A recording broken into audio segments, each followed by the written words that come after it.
What's going on, legends? Welcome back to the channel. In today's video, we're going to be covering how to unlock the Ram 7 assault rifle from Modern Warfare for those of you that are free to play in Warzone. Now, I did cover this weapon in the past, however, it has been quite a long time. Lots of new players have joined since then. We're on a completely different map, and overall, some of you might still just be struggling to unlock this, so I wanted to give you guys an updated version. Today, you guys can expect me to cover some tips and tricks to make it a little bit easier. We'll obviously cover the challenge so you guys know exactly what you need to do to unlock it, and we'll even go over a recommended loadout to make it quite a bit easier. But before we dive into it, if you guys do enjoy this content anytime or find this video helpful in any way, make sure to show your support for the channel by going down below and smashing that like button. Go ahead and throw in a goal of 50 likes on today's video, as well as if you guys would like to find your way back to the channel for more Call of Duty content, make sure you do hit that subscribe button alongside that notification bell so we don't miss you in future videos. Alright, so first things first, in order to unlock this weapon, of course, you're going to need to know what the challenge is. So if you go to where you edit your loadout, go to the assault rifle category, scroll down to the Ram 7, your challenge should be read as follows. Using assault rifles, get 2 headshot kills in 25 different matches. Now, this isn't overall the most difficult challenge that we've faced. However, it is expecting you to do 25 matches, which is quite a bit more than some of the other challenges out there, so it's definitely going to take some time. The first thing I want to dive into is what game mode you guys should be jumping into. If at any point you have an LTM like Haltera Clash available, or even Rebirth Blood Money Quads, that is a great alternative option to do, just for the simple fact that there is going to be a lot of engagements, overall increasing the amount of chances you will have to get those headshots, and obviously eliminating the amount of time that it will take you to get this complete. But like most of my videos, and because it's almost always in the game, I highly recommend that you guys jump into Plunder, especially if you're having issues getting into one-on-one engagements or you're just getting picked off before you're able to eliminate people. Plunder is a great option, being that not only is it lasting somewhere between 10 and 20 minutes, giving you an extra amount of time to get those eliminations through headshots that you need, but your engagements can be a little bit more chosen as there's not going to be as many people on the map. Now, when you're diving into Plunder, I highly recommend that you guys land at Airfield, being that that's where the majority of engagements happen on Caldera. You want to make sure you find at least enough of them to get this completed. And a lot of those players are going for weapon challenges, trying to level up weapons. And like I said, that's just where you're going to find the most engagements. Now, when you're flying into Airfield, it's always great to land on the outskirts. That way you can plan your engagements accordingly.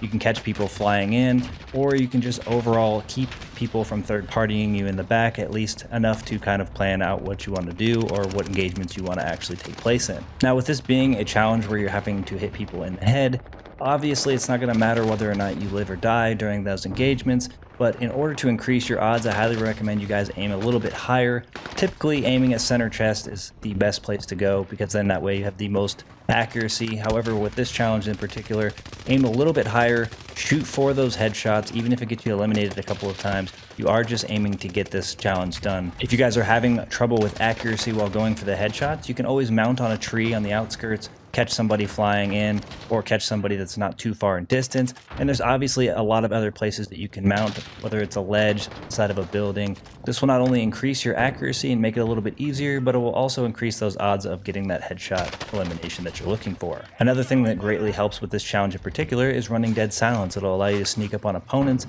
In some cases, you might even be able to sneak up right behind them, target their head specifically, and eliminate them before they even know that you are there. I think regardless of your skill level, the fact that there are only 2 headshots required to do this, it should be fairly easy for anyone and everyone to be able to do it in the 10 to 20 minutes you will have in Plunder. And not only that, with a couple of these tips and tricks, you will obviously be able to get a little bit more luck. There is one thing you can also do if you are struggling, is you can always fly to the end of the flight path, try to catch those AFK players. In some circumstances, you will be able to get those 2 eliminations without even having any issue at all, and obviously being able to aim at their head without problem because they're AFK.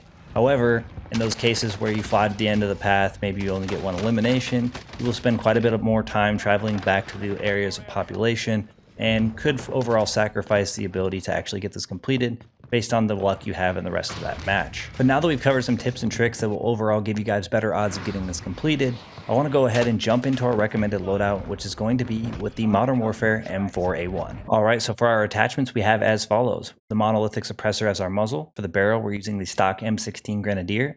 For the rear grip, I'm using the stippled or stippled grip tape. Magazine, we have the 60 round mags. And last but not least, for the underbarrel, we have that Ranger foregrip. If you guys are struggling using the iron sights, you are welcome to remove the rear grip and replace it with an optic that makes you the most comfortable, but overall this setup should be perfect. Alright, a couple of things I want to talk about before we wrap it up is whether or not you can leave the lobby is going to depend on whether or not your challenge has tracked. So at any point that you are confident you've got the 2 headshot eliminations that you need, you can check in-game by going to where you edit your loadout, scrolling over to the assault rifle category down to that Ram 7. You'll be able to see if that progress is tracked. If it has tracked, you should be able to leave that match and jump into your next one, overall decreasing the amount of time that you will spend doing this challenge. It will take you guys quite a while. You're going to want to ensure that you get these 2 headshot eliminations in every match that you face, for the simple fact that it is going to take 25 different matches to actually get this unlocked. One more little disclaimer I want to include that overall can sometimes affect the tracking is because you are going for a Modern Warfare weapon. In this case, it helps a lot to use a Modern Warfare weapon assault rifle specifically, as sometimes using weapons from the other titles, in this case Cold War or Vanguard, can sometimes impact whether or not the tracking will actually count. The main purpose here is to get this done as quickly as possible, and I think with the recommended loadout I have for you guys today, the tips and tricks that I have shared, you guys will be best set up for success and get your Ram 7 unlocked as soon as possible. But that's going to wrap things up for us here. Thank you guys for all the support in today's video, all the support on the channel, and I look forward to seeing y'all in the next one. Peace.